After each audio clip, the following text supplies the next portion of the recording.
So we have a fun subject today and next week. And it's this: vulnerability. Matter of fact, I was talking to my fiance 2 weeks ago when I started writing this message, and I said, Shanna, here's what I'm going to be talking on. And she said, ugh. That was her one-word answer, ugh. This may be, one of the least attractive messages that you will ever want to listen to, and yet maybe one of the most important messages you will ever hear. Matter of fact, what we're talking about this week and next week, I had to break it into 2 parts because there's so much to get through, and I wanted to do it justice. It's super hard. And I will be very honest, I will be vulnerable with you as we get started. I am not very good at the subject of vulnerability. I am not very good at being vulnerable. This is not a strength for me. And there are a lot of reasons for that. One is I hate being embarrassed. I hate it. Embarrassment triggers real strong emotion inside of me. So when I get embarrassed or someone wants to embarrass me, I do not feel good about that. And vulnerability feels embarrassing to me. The idea of being vulnerable feels embarrassing, but that's not the most important reason why I struggle with vulnerability. The real reason why I struggle with vulnerability is because once, when I was young, I risked vulnerability with the wrong person. And I got hurt so bad that I realized that the pain, it felt like the pain of being vulnerable was worse than the pain of just taking it alone. And some of you know exactly what I'm talking about. Because at some point in your life, you risked something that was really important to you. You shared some element of what's inside of your heart with somebody, and you got hurt, and you got hurt bad. And so the result of that has been that you just don't want to risk this anymore. It doesn't seem like a risk worth taking. But the result of this is it's just impacting everything all around us constantly. If you think about, we know that the divorce rate in America is really, really high. There's so many people who their marriages don't make it. And one of the key elements of why they don't make it is because of the lack of vulnerability in relationships. You were created to belong. Do you know that? You were created to belong. When God created us and put us in the Garden of Eden, He created us so that we have this perfect connection. Not just with each other, but with Him, and then it was shattered. We were created with that desire to be totally known and loved just as we are. It's vulnerability. And since then, we have not been very vulnerable. It's impacting marriages. So many marriages fall apart. I was thinking about this too as I was prepping this. What I've seen over and over again is so many marriages fall apart because of loneliness. They so deeply want to be known in their own marriage, and they aren't. They feel alone with someone, and that is incredible pain. It impacts church. I mean, churches, I was thinking about this week too as I was prepping. It's like how many churches are known for their vulnerability as a place where you can come in and be vulnerable and you'll be loved and accepted. Usually it's the opposite. If you came in and you talked about some area of your life where you were struggling, you probably wouldn't receive the acceptance and love and grace that you need. And so people go somewhere else. They go to bars. They find more love and acceptance and grace at a bar than they do at a church. It's because we don't know how to handle vulnerability, because we don't do vulnerability. And I didn't realize how much of a problem I had until years ago. I hired this young man to work for me. He was exceptional at what he did. I loved working with this guy. And after only about a year and a half, he told me that he was leaving. And I was really sad, because I thought this guy was fantastic. And he said to me, you are a lot more vulnerable on the stage than you are one-on-one. Because on the stage, here, I will sometimes tell stories about how I've blown it and failed and done things wrong and weaknesses I have. But one-on-one, that doesn't happen, or didn't happen. When he said it to me years ago, it was probably about 7 or 8 years ago, I was surprised and confused and did not know what he meant. I know what he meant now. I lost the opportunity to work with someone that I really, really liked because of this issue. Here's the thing you need to know. Without vulnerability, you are losing. You are losing, and you're losing a lot.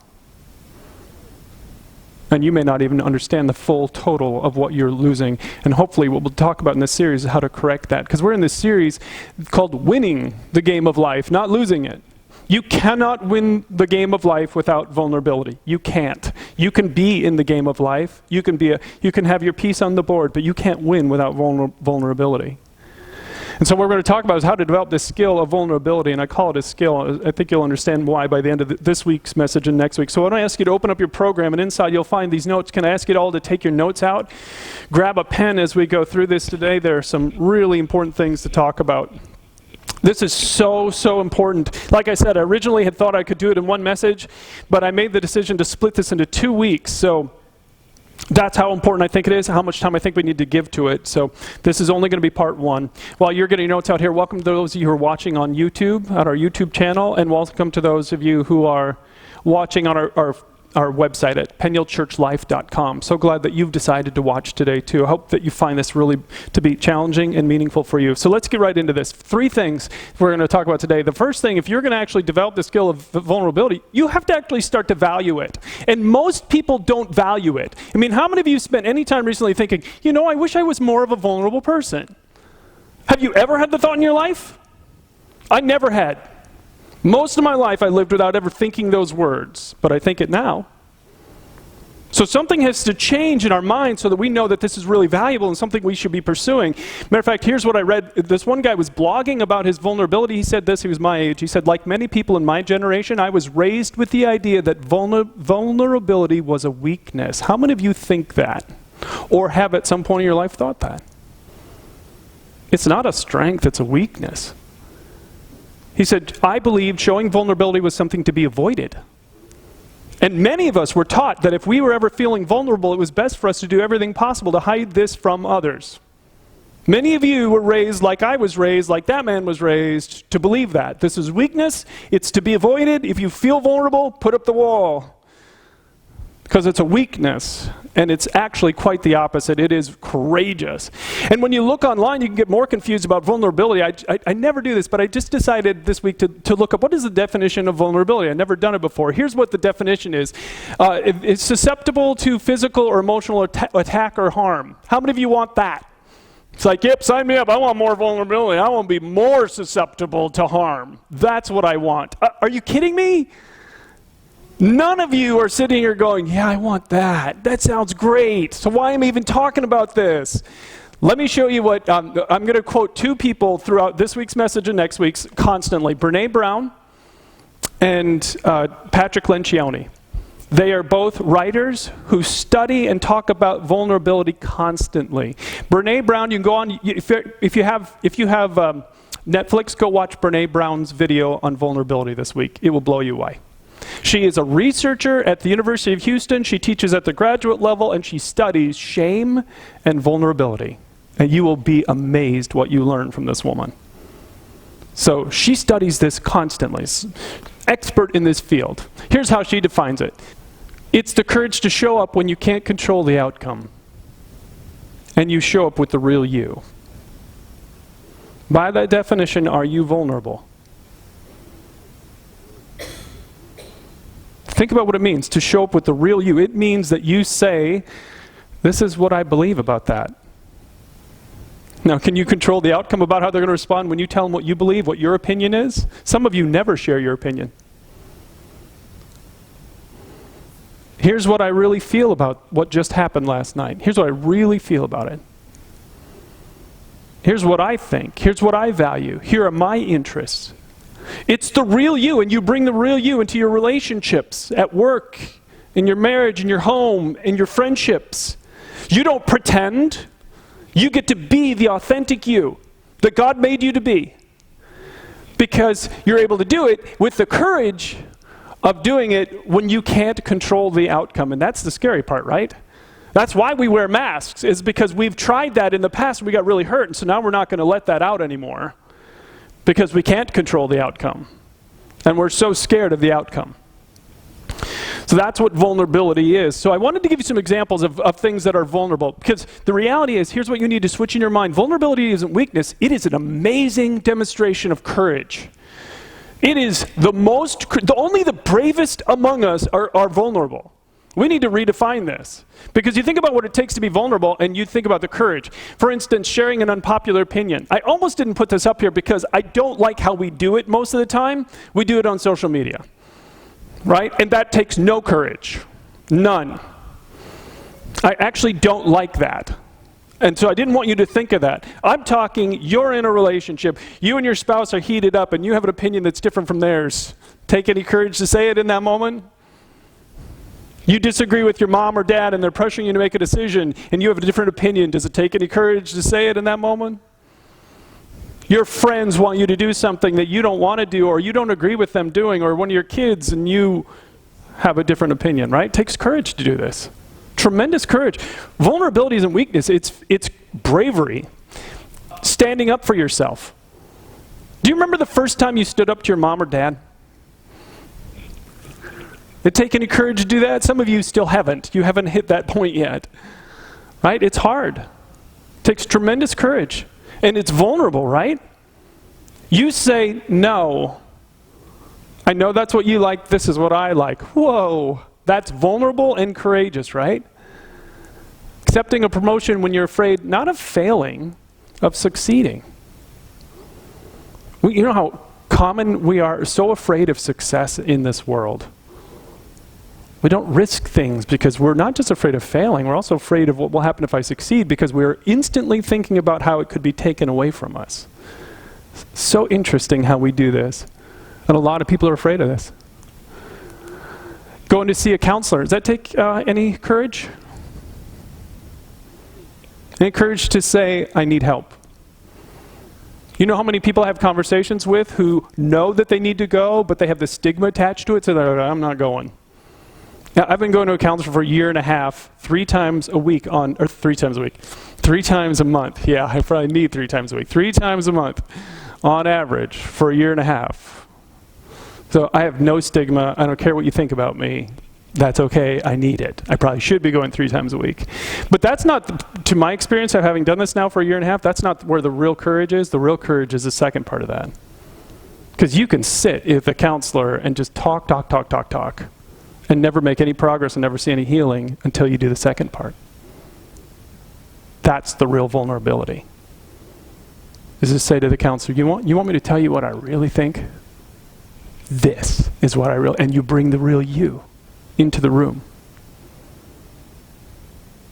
That's vulnerability, and that's powerful, and it takes tremendous courage. Do you see why it's so valuable? Admitting that you're afraid. Acknowledging mental health issues. You ever been in a room where somebody did this, where they said, you know what, I'm feeling really down right now. I'm really feeling discouraged right now. I'm feeling depressed. I mean, it takes tremendous courage, and there's so much vulnerability to admit, I'm not okay. I'm just not okay. Asking someone for help. Starting to date again. Take any courage to do that? Admitting that you're not okay and that you really are hurting. So the question I want to ask you is this: are you willing to show up and be seen when you can't control the outcome? Or are you hiding? Because the reality is, some of you know you have such a big mask on today. You are not vulnerable. And some of you are like, Brian, but it's not safe always to be vulnerable, and I totally get that. Here's why you have to consider this. Again, from Brené Brown. Vulnerability is the birthplace of love and belonging and joy and courage and empathy and creativity. Do you want any of those things? It is the source of hope, the source of empathy, the source of accountability, and the source of authenticity. You think about that. How desperate are we to be loved? I mean, how desperate as a nation are we to be loved? We all want loved. When you get married, you are hoping and you are wishing that that other person will just love you wholeheartedly, right? That's what you want. That's why you put the rings on. And you want to love them and be loved in that way. As a child, what do you want from your mom and dad more than anything else? You want them to love you. You want them to say, you are worth loving, right? Deepest pain I see is children who grow up in homes where they aren't loved. Or people living in marriages where they don't feel loved. everything you want on this list is found on the other side of vulnerability, and so much more than that. She went on to say, if we want greater clarity in our purpose or deeper and more meaningful spiritual lives, vulnerability is the path. And I'm going to show you that next week. I can't get to it this week, but I really want you to either come back or watch next week, because I'm going to show you, for some of you, there is no connection with God. None. Prayer doesn't mean anything. It's why you don't pray.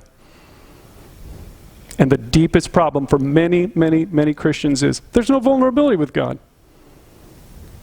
You're not being vulnerable with Him. And so the relationship falls apart. And when you learn this next week, you can see how your relationships are transformed. You can see how your spiritual relationship can be transformed as well. If you want this is why vulnerability is so important. It's why I'm talking about it. Brene Brown went on to say there's no intimacy without vulnerability. I remember when I was young, I used to only think of the word intimacy in terms of sexual intimacy, and I don't want you to limit the word there. Hey, do you know what it's like to be in a relationship with someone where they know you and love the real you? And you know them and love the real them, and you have such a deep connection with them. If you don't, this is the problem. There's no vulnerability. One or both of you are not being vulnerable, and maybe it's not safe to be vulnerable, and issues have to be addressed, and we won't cover those. The interesting thing is, I made a list as part of this preparation. I sat down and I thought, who are the people I know in my world who are the most protected? They are not vulnerable at all.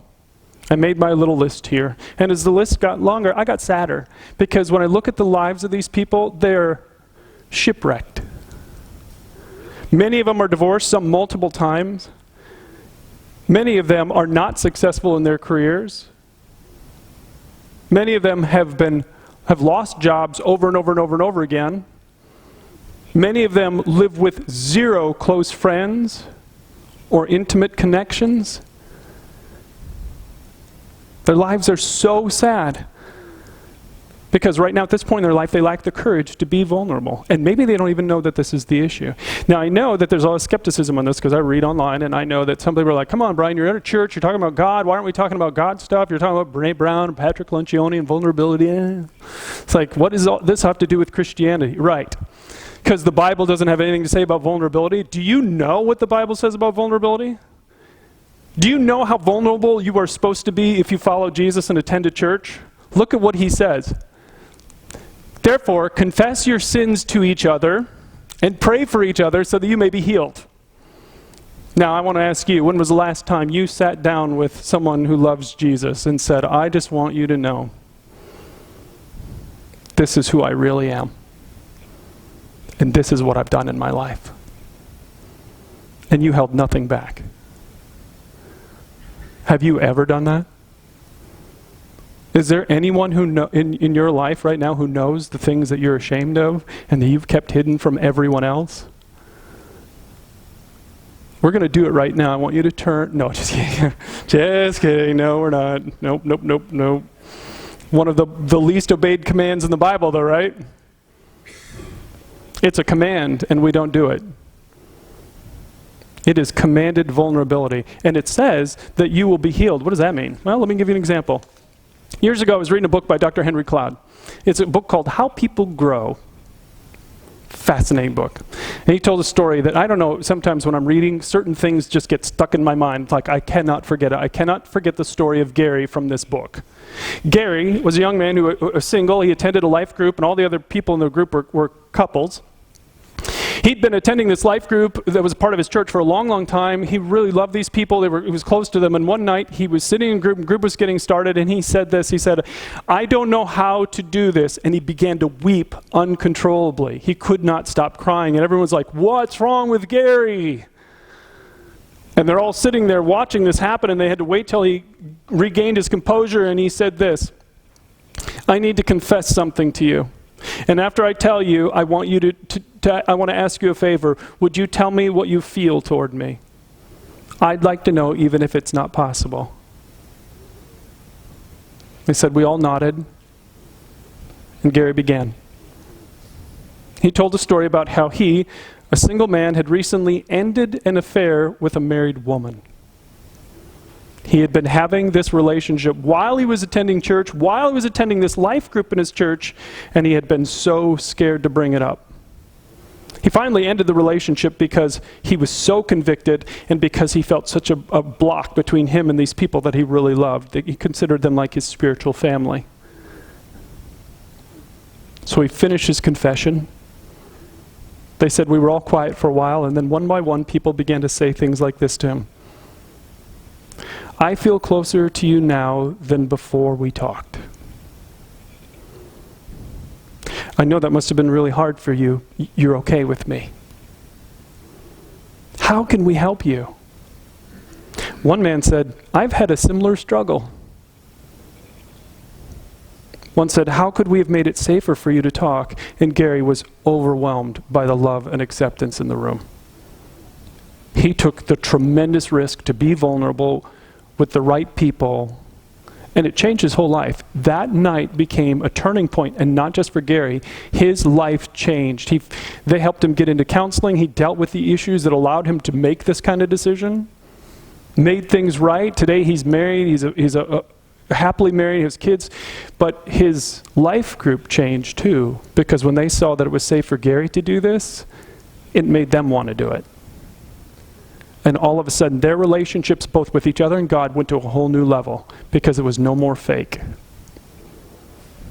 It wasn't masks anymore.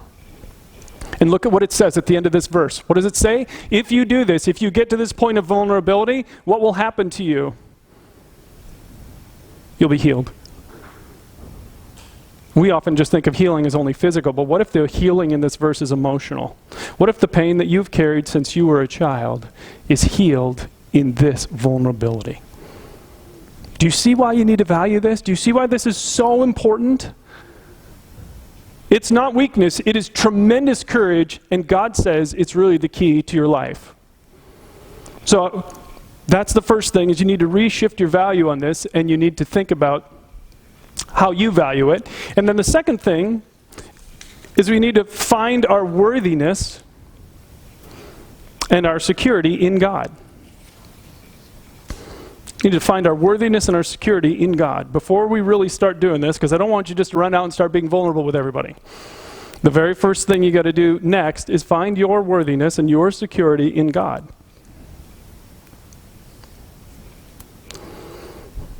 So I was watching a Brene Brown video, and I was listening to a podcast, and I've been reading her books, reading her blog. I mean, I put a lot of research into this message. And one of the things she said she noticed in the people that are most vulnerable, is she said they live with a tremendous sense that they are worth being loved. Think about that for a second. They live with the sense that they are worthy of love. Do you feel that, by the way? Do you feel worthy of being loved? Really important question for you.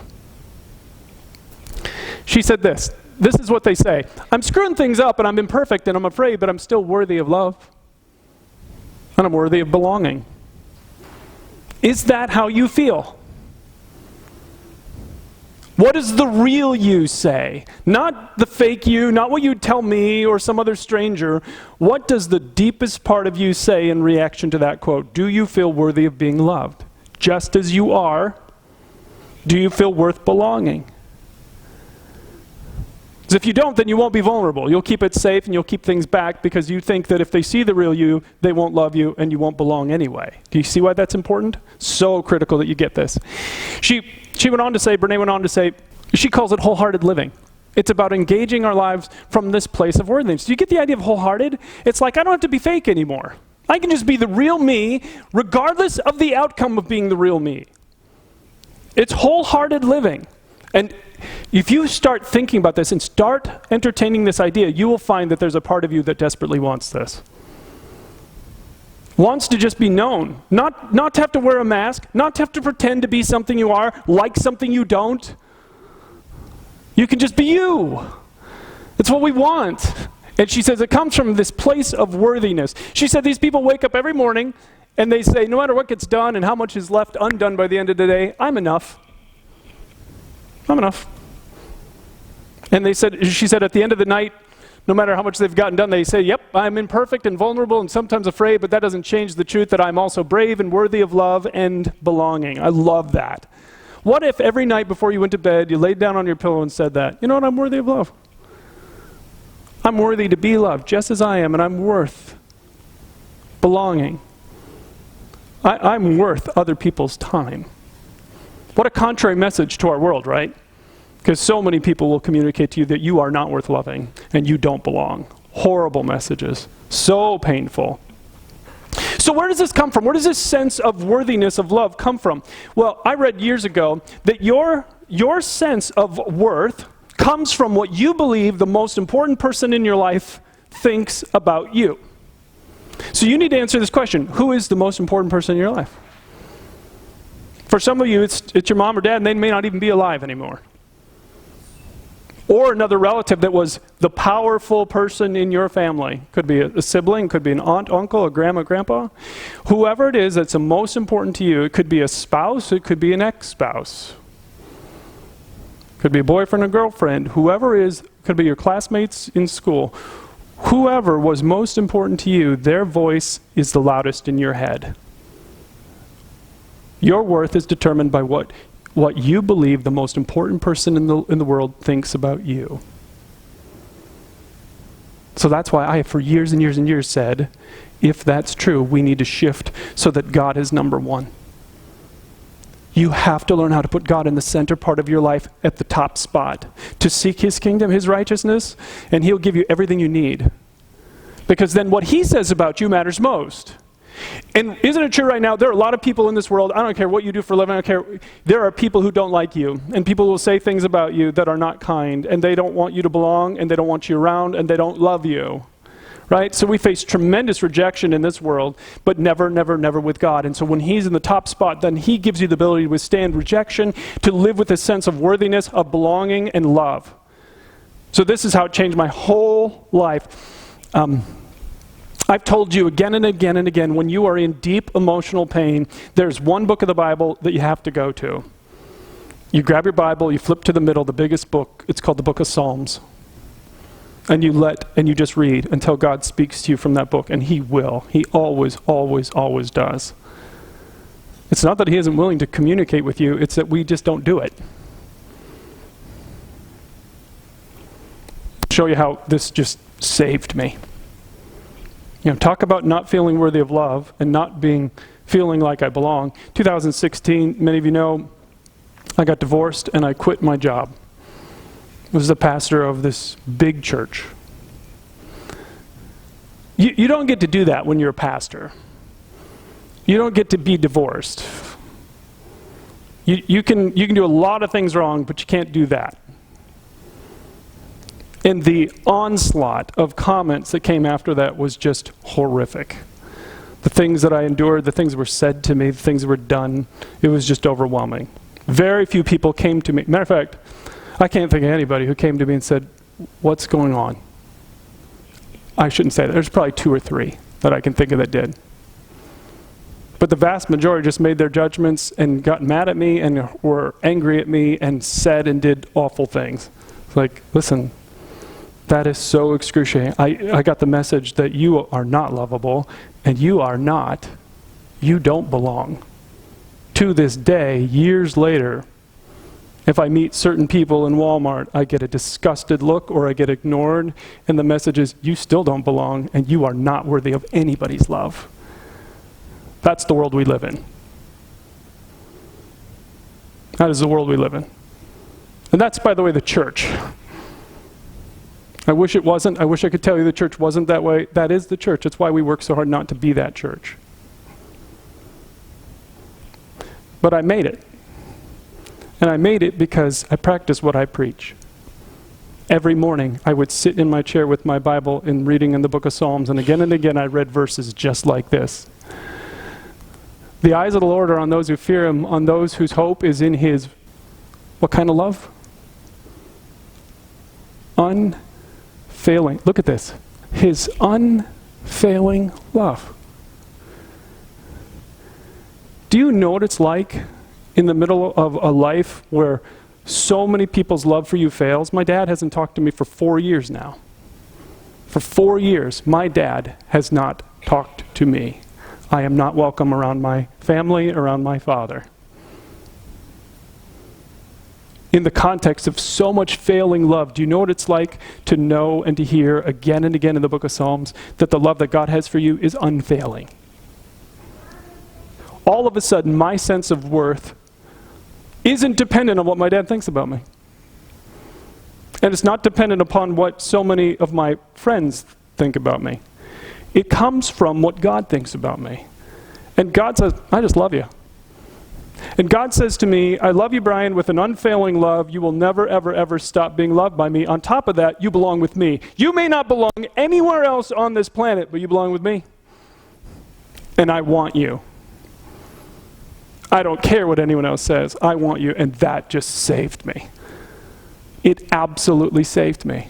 I love this quote. We are never as safe and strong as when we are sure we are loved. Are you sure? I'm sure. I know absolutely God loves me just as I am, and I belong with God regardless of what anyone else thinks about me or anyone else says to me. I know this, and you are never as secure and safe and strong as when you're sure you're loved. Are you sure? So to be sure, on the back of your notes, I put some things down. I found this online. I thought it was fantastic. Some of you, these need to be your morning, every morning, put this on your bathroom mirror, put it on the fridge, put it somewhere where you're going to see it, and every morning say these things. Ready? I'm broken, but I'm also being transformed, and my brokenness is not the end of the story when God is in the mix, right? Isn't that true? Absolutely true. How about this one?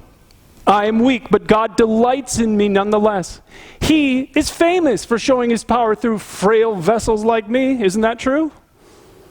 Absolutely. As a matter of fact, we'll get into this next week. He says, my strength is made perfect in weakness. So if you have no weaknesses, you will never experience God. Only weak people get God. So thank God for our weaknesses. I'm far from perfect, but I am loved by the Father, and no thing, I love this, no physical, emotional, or spiritual imperfection can change the unending reality of his love for me. Do you know how much different most people's lives would be if they understood that truth right there? I change people. And how about this last one? I limp and I stumble and I falter too often, but God will never give up on me. So why should I give up on myself? This is the basis for our living with a sense of worth. You are worth loving. You know why? Because the God who made everything says it. He says, I just love you. I don't love you because, I don't love you when, I just love you. It is an unfailing love. You have never broken it, damaged it, injured it, never can. He will always love you. He will always want you. You always belong. And when he's first in your life, then you live from the sense that I'm worthy of being loved. I know that. You may not love me, but I'm worthy of being loved. I belong. You may not think I belong, but he says I belong. And so out of this, God being the center, you get incredible courage to be vulnerable. All right, there's one more thing I need to tell you. Third thing, and we're going to stop here, is pick the right person and the right situation. Because again, I'm concerned about anyone listening to this and like, okay, some of you, your hearts really want this. I don't want you to make a mistake with this because you can make mistakes with this. So you need to really think about who are the right people to talk to and who are the right people to risk with and when's the right time to risk. When I was writing this message, I actually read something that made me angry when I read it. So here's what I read. This made me mad, and you see if you can figure out why. This author said, when we ask for help, which is vulnerable, when we acknowledge our limitations, which is vulnerable, the combination of a willing receiver and a cheerful giver is a powerful combination. There were two words in that sentence, those sentences that really made me angry. Can you guess what they are? Those two words made me really mad. Combination of a willing receiver. Have you ever risked vulnerability with someone who did not receive what you were risking? I know why I've had an issue with vulnerability all my life until 46 when I finally started to deal with this. I was in 4th grade. I still remember the day. I can picture everything about it in my mind right now. In 4th grade, my life was a complete mess. 4th grade. My mom and dad were both alcoholics. They had decided to get divorced. It was traumatic the day my dad drove out of the driveway. I just cried and cried as a boy. My dad was not the good alcoholic either, but he's your dad. You don't know any better. And all of a sudden, my world was torn into pieces. On top of that, a year before, we had just moved away from a town in Iowa where we lived next to a sexual predator who liked little boys. So my world was shattered by 4th grade. Shattered. I had nothing left. And one day, I was very emotional, and I took a risk with my 4th grade teacher, ironically named Mr. Wall. And I talked to him just a little bit about how much pain I was in. And he laughed at me. He laughed at a 4th grade boy who took the incredible, courageous step to say, help. He laughed at me. It changed my whole life and the course of my whole life. I slammed the door shut on my heart. I built a wall so thick and so big, no one was ever going to hurt me like that again. Did not know I had done it. I was in 4th grade. I had no idea what I was doing. I just knew that that hurt worse than the pain of enduring all of this stuff. To take the risk and have someone treat you like that, like, never again. No one is hurting me like that. And I put the biggest wall around my heart. So thick, nothing got through. But the problem is, as I've said many, many times, you don't just block pain when you build a wall. You block joy and happiness and love. You block everything. You can't selectively block emotions. And this is what I did, without even knowing what I've done. So, some of you know exactly what that feels like. You have taken a risk with the wrong person. Ever shared something really vulnerable with someone and they told someone else? Ever have that horrible experience? When you live through these kind of experiences, all of a sudden you're like, I don't like vulnerability, I'm not going to be vulnerable, I'm not going to do this anymore. Well, the Bible is so careful about saying this. It says, look at this verse in Matthew. It says, Jesus said, do not give dogs what is sacred. Do not throw your pearls to pigs. If you do, they may trample them under your feet and turn and tear you to pieces. He's not talking about animals. He's talking about human beings. He's saying there are certain people in this life that you should never give what is sacred, and what is sacred is what's in your heart. The real you. They don't need to get it, because they will do what it says. They will damage you if you give it to them. And this is where it's really painful for some of you, because the person you want to give this to is your spouse, and you can't. Or your mom and your dad, and you can't. Or your closest friend, and you can't. We'll get into that next week. But what are you looking for? And this is really critical. When you're thinking of risking, what is the quality that you're looking for that is, in my opinion, the most important quality? The most important quality that you're looking for when you're thinking about being vulnerable is that word right there. We talked about it the very first message. It is essential. We'll talk about it next week.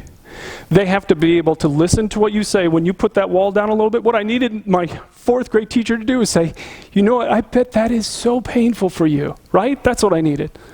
I didn't need him to fix it. I just needed to know that my pain mattered to some human being on the planet. That's what I needed. That's called empathy. That's what we all need. We need somebody to know that we matter. And that's what you're looking for. And you want to see the tremendous power that God has put into empathy. Look at this person right here. Do you recognize her? Her name is Monica Lewinsky. If you're my age and older, you probably remember her from this picture. 1995-96, she was 22 years old. She was an intern in the White House under President Bill Clinton. And they had an affair. And they covered it up for years, and then it came out, and it was a huge scandal, and the president was impeached. And she was 22 at the time, and her name was dragged through the mud. And for years, she just floundered. Back in the public eye, out of the public eye. Every time something came up about President Clinton, this scandal was brought back out and her picture was shown, and she lived with so much shame and so much pain. 22 years old. So the reason I put this picture up is because this is her just a few years ago doing a TED Talk, talking about shame. talking about how to break free. And in the TED Talk, she said some things that blew me away. She said, have you ever made, she started her speech this way, you ever made a mistake or done something that you regretted at the age of 22? Are you kidding me? I am so glad there were no video cameras when I was 22 years old. Thank God there was no social media. Thank God. I was a total idiot. And the things I did, I would be so ashamed of if you could see them. She was 22. He was the president of the United States. She said, when she was asked why she's speaking now, she said, because she now, her cause is cyberbullying. Because of what was said and done to her, she's trying to make a difference in this area that is so painful. She said, it's time to stop tiptoeing around my past and time to take back my story. I love that. Please, take back your story. Vulnerability allows you to take back your story. Rather than letting the story be what your mom says about you, or what your dad said about you, or what your classmates, how they treated you, you take your story back from them. And you do it when you become the real you. Not the masked you that's trying to fit in. Fitting in has nothing to do with vulnerability. Some of you have spent your whole life trying to fit in. You are not vulnerable when you're trying to fit in. Vulnerability is, this is me. Take it or leave it, because you know what? I am worthy of love, and I am worthy of belonging. You know why I know that? Because the God of the universe says that about me. You may not think I belong. No. And you may not think that I'm worthy of love, but he says I am. Take your story back. But the line that struck me so hard was when she was talking about shame, when she was talking about what helped her, is something, a Brene Brown quote, of course. Shame cannot survive empathy. This is essential. Some of you do not do vulnerability because you are ashamed of what happened in your past. Some of you have things from your story that you have never told another person in this world. You are so ashamed of them, you wouldn't want anyone to know because you're convinced if somebody knew they wouldn't love you and that you wouldn't belong anymore.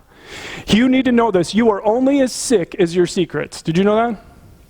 You're only as sick as your secrets. You keep your stuff hidden in the past and nobody knows, then if you, like that verse says, you won't be healed. You have to risk vulnerability with the right person, and that person is someone who understands the power of empathy, because when you bring what is in darkness into the light and you receive love and acceptance and grace, you heal. And then you can be vulnerable. Now some of you know instinctively, I don't have anyone like this. I have nobody that I can talk to who's going to receive what I have to say with that kind of love and acceptance. And that is sad. And you would definitely start praying, God, please bring someone like this into my life. But in the meantime, do what I did. Go see a counselor. What I've been doing for a year and a half. There is no end date to my counseling time. I don't even think I'm close yet. I have so much to deal with. And I'm totally fine telling you that. You know why? Because I'm worthy of love. And worthy of belonging. And I don't care how many people think, oh, it's a sign that he's screwed up. Well, of course I'm screwed up. I'm a human. I don't have a problem saying that. It just is. Some of you know this is what you need to do because you've lived behind a wall of shame for so much of your life. You are so shamed, you are hidden. And you're not vulnerable, and because of that, you are not winning the game of life. You're missing out on everything valuable. You will never know love from a protected heart. You'll never know it. You will never know what it's like to be so close to another human being that you love them with a love that just fills your heart so that you feel like it's going to overflow. You will never know that from a protected place. You have to learn how to be vulnerable. That's part one. Next week, I'm actually going to talk to you about what it takes to be vulnerable and how vulnerability impacts your spiritual life and how you can have a transformed relationship with God. I hope you can come back, or I hope you can watch it when we put it online. I'm telling you this. One of the greatest regrets of my life is that I learned about vulnerability when I was 46. And started to move toward a vulnerable life at that point in my life. My youngest child was a senior in high school. The rest were grown and gone. And I regret it so much. Obviously, I'm not blaming myself, I'm not beating myself up, so don't worry about me. But it is one of the things that I look back on with the most regret. Because now I love my kids like I'm capable of loving them. And wish to God I could turn back time and raise them as this dad with this heart. I wish to God that I could turn the clock back and do it this way. Because, like I said, when you're not vulnerable, you miss out. This is essential stuff. So where are you? And I want you to try and think in your own head. Just be honest. Nobody's going to grade this. It's just you and God. If your vulnerability was on a scale of 1 to 100, how vulnerable are you? Where would you put that line? How vulnerable do you think you are? Do you know what it feels like to be completely intimate with another human being? To be known as you are and loved and accepted, and to have your heart just overwhelmed with love for another human being? Do you know what it's like to feel and experience the love of God? Not check mark, true or false, God loves me. I'm not saying that. In Ephesians, it doesn't say that. It says, Paul prays, it says, I pray that you may know and experience the love of God, though it's so great you'll never fully understand it. Do you know that? Have you ever experienced the love of God so greatly that it overwhelmed you?